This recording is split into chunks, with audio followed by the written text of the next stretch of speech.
जय हिंद, नमस्कार। मैं मोहन पाठक और आज बात करेंगे उस देश की जिस देश में हिंदुओं के ऊपर लगातार कहीं ना कहीं अत्याचार की बातें प्रेस में, मीडिया में और राजनीतिक दलों में और विश्व के कई बड़े बड़े संस्थानों ने भी अब इस पर अपनी जुबान खोली है। ये न्यूज़ मैं पहले ही कवर कर सकता था, लेकिन मैं चाहता था कि दुनिया के लोग इस पर बोलें। जब वो बोलेंगे तब इस न्यूज़ को कवर करेंगे, तब हमें समानता के उस अधिकार का एहसास होगा, उस मानवाधिकार का एहसास होगा। जब भारत के खिलाफ षड्यंत्र के रूप में हमेशा आरोप लगाए जाते हैं कि भारत मानवता को नष्ट कर रहा है, मानवाधिकार का उल्लंघन कर रहा है, और वहीं जब भारतीय या भारतीय परंपराओं से जुड़े हुए लोगों के ऊपर अत्याचार किसी देश में होते हैं, बांग्लादेश, पाकिस्तान या दुनिया के किसी अन्य देशों में होता है, तब पूरी दुनिया की उन संस्थाओं का, उन मानवाधिकार संस्थाओं का या उन बड़ी बड़ी एजेंसियों का जो मुंह है वो कहीं ना कहीं चिंगम से बंद हो जाता है, फेविकोल लग जाता है, फेविक्विक लग जाता है, ओठ नहीं खुलते हैं। लेकिन इस बार खुले हैं, क्योंकि आपके देश का जो शासक है तगड़ा है। उनको पता है कि नहीं बोलेंगे तो वो आज नहीं तो कल इस बात का बदला लेकर रहेगा। बांग्लादेश में 5 अगस्त 2024 को शेख हसीना की सरकार गिरने के बाद हिंदू आबादी निशाने पर बनी हुई है, और शेख हसीना की सरकार जब गिरी थी उस दिन हमने पूरा स्टोरी आपको बताई थी, किस प्रकार से पाकिस्तान से बांग्लादेश अलग होता है। सब कुछ डिटेल में हमने बताया था, पूरी कहानियाँ आपको सुनाई थी, पूरा इतिहास हमने आपको लेक्चर के माध्यम से सुनाया था। जो भी हमारे पुराने साथी हैं, जो दर्शक हैं, छात्र हैं, उनको पता होगा कि हमने कितना डिटेल में इसको बताया था। लेकिन बार बार एक ही मुद्दे को टच करना सही नहीं होता। हमारे पास दुनिया में तमाम मुद्दे हैं जिनको टच करना होता है, लेकिन अब ये जो मुद्दा था, जब दुनिया भर की बड़ी बड़ी एजेंसियों ने इस पर अपनी जुबान खोली और आवाज़ उन्होंने तब उठाई जब हिंदू नेताओं को धमकियां मिलनी शुरू हुई, हिंदुओं को मारा पीटा जाने लगा, उनको जिंदा जलाने जाना लगा, उनके जो परिवारजन हैं उनके साथ बलात्कार किए जाने लगे। बहुत सारी घटनाएं थी जो मीडिया कवरेज कर रही थी और बहुत सारे लोग इसको छिपाने की कोशिश कर रहे थे। और वहीं बांग्लादेश के जो इस समय सर्वे सर्वा बने बैठे हैं, उनको किस प्रकार से पुरस्कार, दुनिया का सर्वश्रेष्ठ पुरस्कार दिया गया था, उस पुरस्कार देने वाली एजेंसी को उन पर फिर से विचार करने की ज़रूरत है। क्या ऐसे व्यक्ति को ये पुरस्कार उनके पास होना चाहिए या उनसे इसे वापस ले लिया जाना चाहिए। मंदिरों पर लगातार हमले हो रहे हैं, और इस्कॉन मंदिर, इस्कॉन से अगर हम समझें तो भगवान कृष्ण के जो मंदिर होते हैं, जो एक इस्कॉन एक तरह से आप कह सकते हैं संस्था है, उसके द्वारा जो मंदिर बनाए जाते हैं, भव्य मंदिर होते हैं। आप दिल्ली में देखेंगे, भारत के कई जगहों पर ऐसे मंदिर हैं। और इस्कॉन जो टेम्पल होते हैं, ये दुनिया के कई देशों में इनका निर्माण करवाया गया है। इस्कॉन से जुड़े धर्मगुरु चिन्मय कृष्णदास को देशद्रोह के आरोप में 25 नवंबर से पुलिस ने गिरफ्तार किया। उनके वकील रमन रॉय पर घर में घुसकर हिरासत में लिया गया, और बताया जाता है कि जिस दिन इनकी सुनवाई होने वाली थी उस दिन उनके ऊपर जानलेवा हमले भी हुए, और जिसकी वजह से वो मरते मरते बचे। और सुनवाई टल जाने की वजह से अब 1 महीने बाद की तारीख मिली है, ऐसी न्यूज़ एजेंसियों की बातें निकल के आ रही हैं। रमन अभी आईसीयू में हैं। उधर ढाका यूनिवर्सिटी में स्टूडेंट भारत के विरोध में नारे लगा रहे हैं। शेख हसीना के बांग्लादेश छोड़ने के बाद बहुत सारी घटनाएं वहाँ पे घटी हैं। इस दौरान हिंदू समुदाय, इस्कॉन से जुड़े लोग, बांग्लादेश के मौजूदा हालात, इन सभी के बारे में भारत की भी कई एजेंसियां जाकर वहाँ पर रिपोर्टिंग कर रही हैं। बांग्लादेश के चट्टोग्राम के लोगों की अगर हम बात करें, जिन्होंने मीडिया से बात की, उन्होंने बताया कि इस्कॉन बांग्लादेश की चट्टोग्राम शाखा के सेंट्रल कमेटी में एक मेंबर हैं, हम उनका नाम नहीं लेंगे क्योंकि उनकी भी प्राइवेसी है। पता नहीं यूट्यूब के माध्यम से कौन कहाँ किस बात को सुन रहा हो। तो चिन्मय कृष्णदास के साथ ये काम करते हैं। इन्होंने जो बताया वो चीज़ें मैं आपको बताऊंगा, लेकिन उससे पहले चिन्मय कृष्णदास के बारे में हम जान लें। इनकी उम्र लगभग 38 साल बताई जाती है। बांग्लादेश में इस्कॉन चटगांव के पुंडरीक धाम के अध्यक्ष हैं। बांग्लादेश सम्मिलित सनातन जागरण जोत के प्रवक्ता हैं। चिन्मय कृष्णदास समेत 19 लोगों के खिलाफ चटगांव के पुलिस स्टेशन में देशद्रोह का केस दर्ज किया गया है। चिन्मय पर आरोप है कि उन्होंने 25 अक्टूबर को चटगांव के न्यू मार्केट इलाके में बांग्लादेश के झंडे का अपमान किया है। हिंदू बौद्ध क्रिश्चियन एकता परिषद के नेता राणा दासगुप्ता के मुताबिक चिन्मय कृष्णदास पर लगे आरोप झूठे हैं। बांग्लादेशी मीडिया के मुताबिक चिन्मय ने क्या किया है क्या नहीं किया है, उससे पहले पुलिस ने चिन्मय कृष्णदास को 25 नवंबर को हजरत शाह जलाल इंटरनेशनल एयरपोर्ट के पास से गिरफ्तार कर लिया। चिन्मय कृष्णदास को मंगलवार को 26 नवंबर की सुबह चिटगांव के एक कोर्ट में पेश किया गया। चिन्मय कृष्णदास की जमानत पर अगली सुनवाई 2 जनवरी 2025 को होने वाली थी। कोर्ट में जमानत याचिका खारिज कर चिन्मय कृष्णदास को जेल भेज दिया। गिरफ्तारी के विरोध में राजधानी ढाका समेत बांग्लादेश के कई शहरों में लगातार विरोध दर्ज हो रहे हैं, विरोध प्रदर्शन किए जा रहे हैं।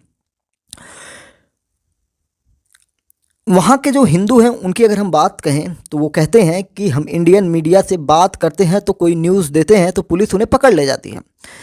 इनकी बातें लिखकर भारतीय मीडिया भारत में पहुंचा रही है, यानी कि भारतीय मीडिया जो वहाँ पहुंची है, बाइट देने के बाद अगर वीडियो सामने आता है तो इनको पकड़ लिया जाता है। तो इसलिए लिखित में बातें आ रही हैं और ये कह रहे हैं कि हमारी पहचान को उजागर भी मत करिए, और वो खौफ के माहौल में जी रहे हैं। कब कौन हमला कर दे इन्हें नहीं पता है। पहले ये घरों में सेफ थे, अब ये घर छोड़कर मंदिरों में जाकर रह रहे हैं बहुत सारे हिंदू। इन्होंने कहा कि इनके जो बुजुर्ग हैं उन्होंने 1947 के बाद पाकिस्तान के दौर के बारे में सुना था, अब ये देख रहे हैं। हिंदू तब भी डरे हुए थे जितना खौफ का माहौल आज है। बांग्लादेश के हालात हिंदुओं के लिए पूर्वी पाकिस्तान के हालात से भी खराब हैं, ये वहाँ के हिंदू बता रहे हैं। 5 अगस्त से पहले भी बांग्लादेश में हिंदुओं को परेशानी होती थी जब शेख हसीना वहाँ पे पीएम थे, लेकिन इतनी ज़्यादा नहीं थी जितना अब है। अब तो सांस लेना तक मुहाल हो चुका है। बांग्लादेश में हिंदू आबादी की बात करें तो बांग्लादेश की कुल आबादी अगर हम बात करेंगे तो 17 करोड़ लोग वहाँ पे हैं, जिसमें हिंदू आबादी 1.35 करोड़ है, यानी कि लगभग 16 करोड़ या 15.5 करोड़ लोग वहाँ पे गैर हिंदू हैं, और उनमें करीब 1.35 करोड़ हिंदू हैं। तो अत्याचार होना संभव है। बांग्लादेश के कुछ गांव हैं जहां पर सबसे ज़्यादा हिंदू रहते हैं।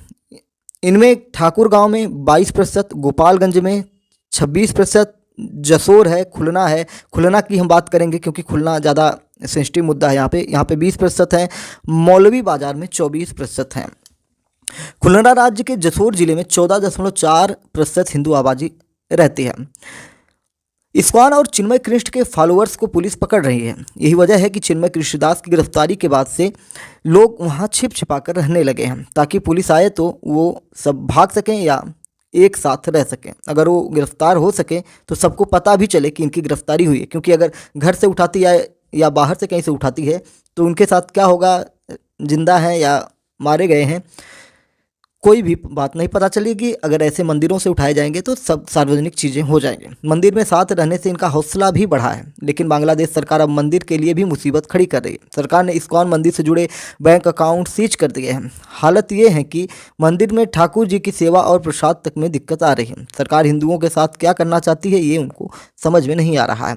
वहीं चिन्मय प्रभु पर देशद्रोह का आरोप लगा है। कोर्ट में सुनवाई चल रही है और चिन्मय प्रभु की गिरफ्तारी के बाद उनके वकील की खोज जब की जा रही थी तो आपको हमने सारी चीज़ें स्टार्ट में ही बता दी कि किस प्रकार से कार्रवाई टल जाती है और 1 महीने के बाद डेट मिल जाती है जनवरी का।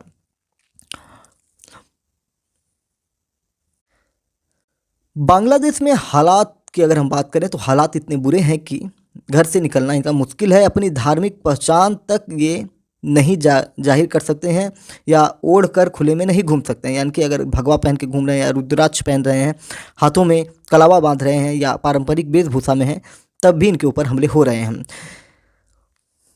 यहाँ पे एडवाइजरी जारी की गई है, जो हिंदू हैं आपस में उन्होंने कर लिया है कि जो भगवा कपड़े इन्हें पहनकर बाहर न निकलें और अकेले भी बाहर न निकलें।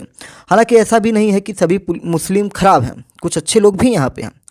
वे इनसे बात नहीं कर रहे हैं, हमसे जो भी बात कर रहे हैं उनको भी जान का खतरा, यानी कि जो मुसलमान है सभी तो खराब नहीं होंगे, सभी तो कट्टर नहीं होंगे, लेकिन जो कट्टर है उनसे नुकसान है, और जो कट्टर नहीं है वो बात इसलिए नहीं कर रहे हैं क्योंकि अगर वो बात करेंगे तो कट्टरपंथी उनके खिलाफ भी कार्रवाई करना शुरू कर देंगे। नई सरकार इस तरह के लोगों को उत्पात मचाने से नहीं रोक पा रही है, बल्कि पुलिस भी इन्हें ही धमकी दे रही है, हिंदुओं को ही धमकी दे रही है कि ये सब चिन्मय प्रभु की गिरफ्तारी की वजह से हो रहा है और ऐसा नहीं करना चाहिए, यानी कि हिंदुओं को ही वहाँ पे दबाने की कोशिश की जा रही है।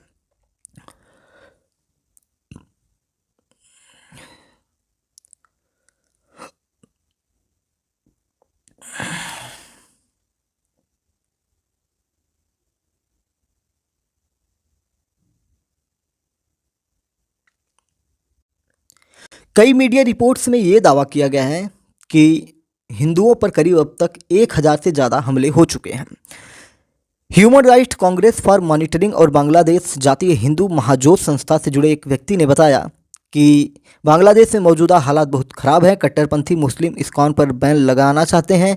चट्टोग्राम में 2 केस भी दायर हुए हैं। बांग्लादेशी पुलिस इस्कॉन मंदिर पर छापेमारी कर रही है। हालात इतने गंभीर हैं कि लोग छिप कर रह रहे हैं। इसका एपी सेंटर चट्टोग्राम बना हुआ है।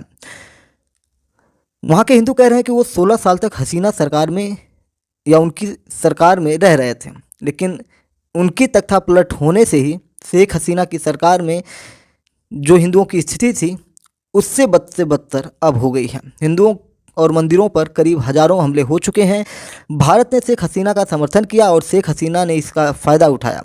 हालात सिर्फ बांग्लादेशी हिंदुओं के लिए ख़राब नहीं है। बांग्लादेश में जो हो रहा है वो एंटी इंडिया सेंटीमेंट का नतीजा है, यानी कि शेख हसीना भारत में हैं और इसी की वजह से वहाँ पे हिंदुओं पर हमले हो रहे हैं। वो एंटी इंडिया सेंटीमेंट काम कर रहा है। बांग्लादेश के लोगों में भारत के खिलाफ नफरत दिख रही है।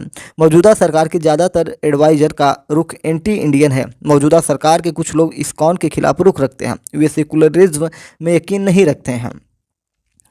सरकारी नौकरी कर रहे हिंदुओं को बहुत दिक्कत हो रही है। उनके लिए काम करना अब आसान नहीं रहा। यहाँ हर दिन किसी न किसी के साथ एंटी इंडिया और एंटी हिंदू भावनाएं बढ़ रही हैं और वो इसका शिकार भी हो रहे हैं। बांग्लादेश के एक पत्रकार हैं अमानुर रहमान। उन्होंने अल्पसंख्यकों के मुद्दों पर पिछले 15 साल से रिपोर्टिंग की है। अमानुर कहते हैं कि बांग्लादेश में जो हो रहा है उसकी सही जानकारी निकालना मुश्किल होता जा रहा है। सारी जानकारियां एकपक्षी हैं। हालात ऐसे हैं कि तथ्यों तक पहुंचना मुश्किल है। बांग्लादेश की सरकार अल्पसंख्यकों पर हो रहे अत्याचार को लेकर डिनायल मोड में है। सरकार 5 अगस्त के बाद से ही यही कर रही है कि अल्पसंख्यकों के खिलाफ हमले नहीं हो रहे हैं, जबकि हमले हो रहे हैं। हिंदू अल्पसंख्यकों का कहना है कि सरकार को उन पर हो रहे अत्याचारों पर आंखें बंद नहीं करनी चाहिए। अब तक सरकार ने हिंदुओं के साथ कोई चर्चा नहीं की है। इससे सरकार के लिए अविश्वास का भाव है।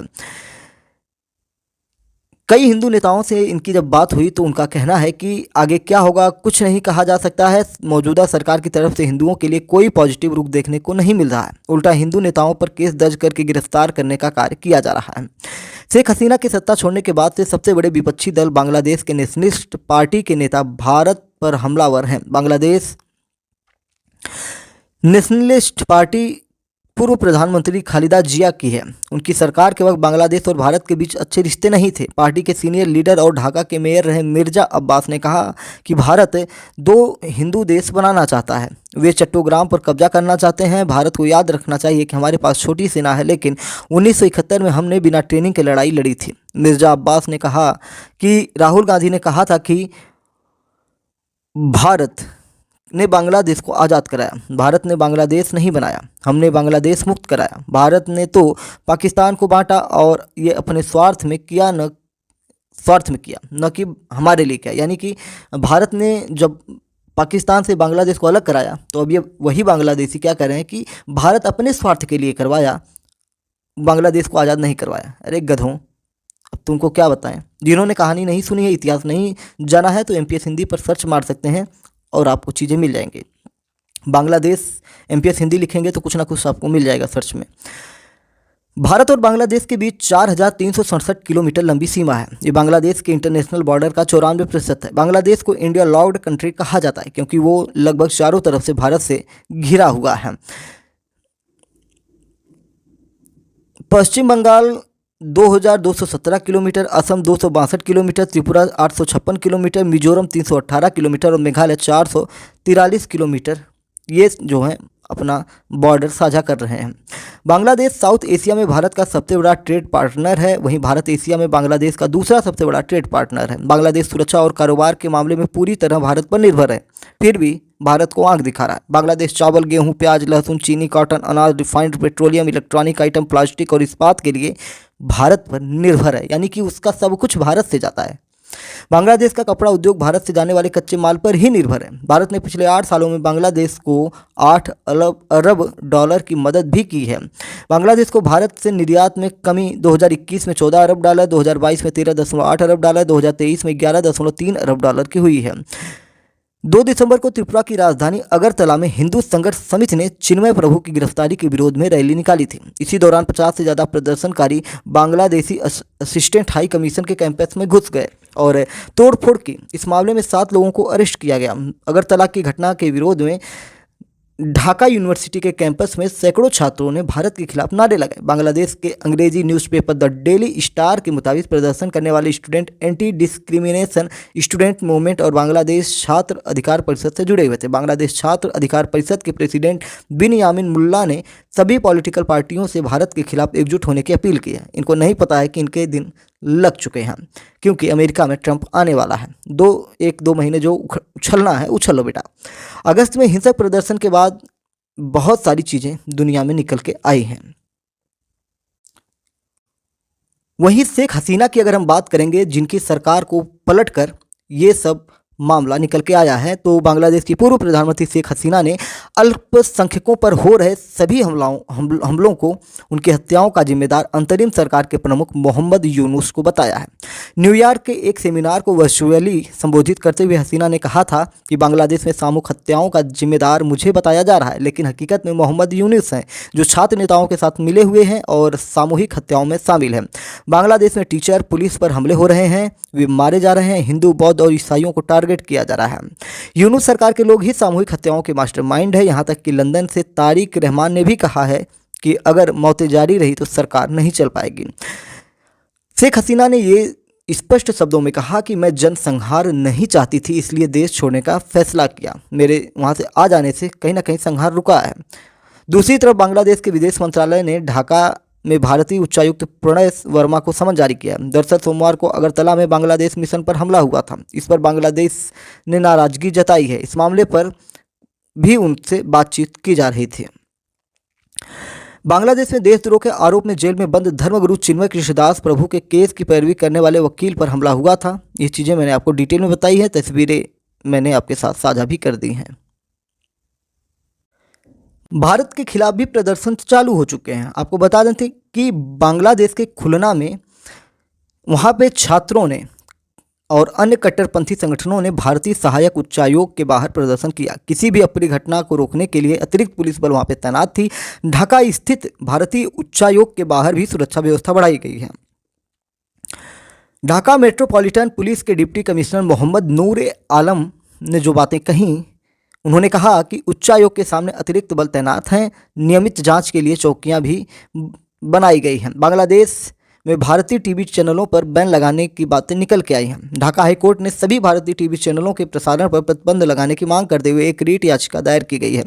ढाका ट्रिब्यूनल के मुताबिक याचिका दायर करने वाले वकील अखलाक भुइयां की याचिका में स्टार प्लस, रिपब्लिक बांग्ला समेत सभी भारतीय चैनलों पर बैन लगाने की मांग की गई है, क्योंकि इस पर लगातार भारतीय चैनलों द्वारा बांग्लादेश में हो रहे सभी घटनाओं को कवर किया जा रहा है और उसे लोगों तक पहुंचाया जा रहा है, और ये नहीं चाहते हैं बांग्लादेश की सरकार कि ये सबको पता चल सके। याचिका में आरोप लगाया गया है कि भारतीय चैनलों पर भड़काऊ खबरें प्रसारित हो रही हैं। बांग्लादेश में इस्कॉन के अनुयायियों में दहशत बनी हुई है। हमलों की आशंका के चलते इस्कॉन ने ढाका को छोड़कर चटगांव, कुश्तियाँ, खुलना और मयमन सिंह शहरों में मंदिर के बाहर अपने सभी कार्यक्रम बंद करवा दिए। इस्कॉन के एक मंदिर के जो पुजारी हैं या सेवादार हैं या अनुयायी हैं, उन्होंने कहा कि मंदिर में पूजा अर्चना जारी है, लेकिन इस्कॉन के अनुयायी और संतों ने भगवा कपड़ों में मंदिर से बाहर निकलना बंद कर दिया है। वे अब सादे कपड़ों में ही बाहर जा रहे हैं। उन्हें डर है कि भगवा कपड़ों में देखकर उन्हें तरह तरह की टिप्पणियां और हमलों का सामना करना पड़ सकता है। बांग्लादेश में इस्कॉन के 75 से ज़्यादा मंदिर है। उनके 60,000 फुल टाइम मेंबर हैं, जबकि 2 लाख से ज़्यादा प्राइमरी मेंबर हैं। आपको बता दें कि इस्कॉन होता क्या है। तो इस्कॉन एक धार्मिक संस्था है जिसे हरे कृष्ण आंदोलन के रूप में जाना जाता है। इस्कॉन की स्थापना की अगर हम बात करेंगे तो इस्कॉन की स्थापना 1966 में की गई थी। इस्कॉन की स्थापना कब हुई थी? 1966 में की गई थी। भक्ति वेदांत स्वामी प्रभुपाद ने न्यूयॉर्क में सबसे पहले इसकी स्थापना की थी। किसने की थी? भक्ति वेदांत स्वामी प्रभुपाद ने की थी। इस्कॉन गौड़ीय वैष्णव या चैतन्य वैष्णव से जुड़ी एक धार्मिक संस्था है। इस्कॉन दुनिया भर में कृष्ण मंदिरों का निर्माण करा के कृष्ण भक्ति को बढ़ावा देता है। दुनिया भर में इस्कॉन के 850 से ज़्यादा मंदिर, इको विलेज और केंद्र हैं। भारत में इस्कॉन के 150 मंदिर और 12 राज्यों में इसके शैक्षिक संस्थान हैं। इस्कॉन के यूरोप में 135, अमेरिका में 56, कनाडा में 12, एशिया में 80, अफ्रीका में 69 मंदिर सांस्कृतिक केंद्र हैं। चिन्मय प्रभु कौन है, थोड़ा सा इनके बारे में आपको बता दूं जिससे आपको चीज़ें स्पष्ट हो जाएं। हमने थोड़ी सी जानकारी पीछे ली है लेकिन अभी डिटेल में थोड़ा सा और जान लें। चिन्मय कृष्णदास ब्रह्मचारी का असली नाम चंदन कुमार धर है। वे चटगांव इस्कॉन के प्रमुख हैं। वे बांग्लादेश में जारी हिंसा के बीच 5 अगस्त 2024 को प्रधानमंत्री शेख हसीना के देश छोड़ने के बाद सक्रिय हुए। इसके बाद बड़े पैमाने पर हिंदुओं के साथ हिंसक घटनाएं जब होने लगी तो बांग्लादेशी हिंदुओं और अल्पसंख्यकों की हितों की रक्षा के लिए सनातन जागरण मंच का गठन किया गया। चिन्मय प्रभु इसके प्रवक्ता बने। सनातन जागरण मंच के जरिए चिन्मय ने चटगांव और रंगपुर में कई रैलियों को संबोधित किया। इसमें हजारों लोग शामिल हुए।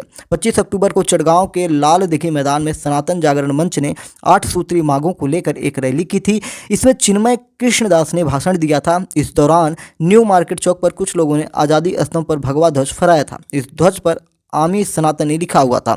रैली के बाद 31 अक्टूबर को बेगम खालिदा जिया की बीएनपी पार्टी के नेता फिरोज खान ने चिन्मय कृष्णदास समेत 19 लोगों के खिलाफ चटगांव में राजद्रोह का केस दर्ज कराया।